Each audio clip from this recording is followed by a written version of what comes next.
Sharon Ward-Fore. I'm the Metrex Infection Prevention Advisor. Happy International Infection Prevention Week, everybody. Thank you for all you do to keep patients, staff, and visitors safe. Now, the theme for International IP Week is celebrating fundamentals of infection prevention. So with that in mind, today I'm going to talk about cleaning versus disinfection in healthcare. Now, cleaning and disinfection are two very distinct processes. Each plays an extremely important role in the healthcare environment.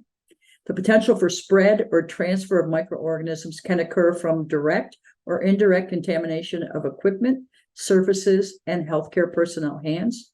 So cleaning and disinfection are both important infection control actions in the healthcare setting because they keep microorganisms away from people and help keep them from spreading. I want to share a slide with you. So this slide speaks to cleaning versus disinfection. So cleaning is a mechanical process that removes dirt and organic matter from objects and surfaces using water, soap, or detergents. Now, it doesn't necessarily kill bacteria, but it does reduce their number. So it aids in removing soils from a surface. It removes germs, but doesn't kill them.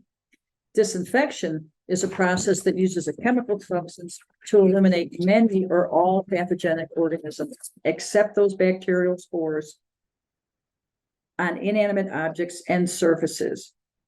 So a disinfectant kills infectious fungi, bacteria, and viruses, but not necessarily resistant bacterial spores. Now, cleaning needs to occur before disinfection can be accomplished. So why do we need to do both? Well, cleaning is the necessary first step of any disinfection process. Removal of all visible blood and inorganic or organic matter can be as critical as the germicidal activity of the disinfecting agent. If materials remain on surfaces because they weren't cleaned away, they can interfere with the effectiveness of disinfectants. So what this means is that the disinfectant can't penetrate what's on the surface, so it can't reach the object you're trying to disinfect, so complete disinfection can't occur. So remember, C before D, cleaning before disinfection to provide a safe environment for patients, staff, and visitors. Thanks everyone for listening. Have a great International Infection Prevention Week.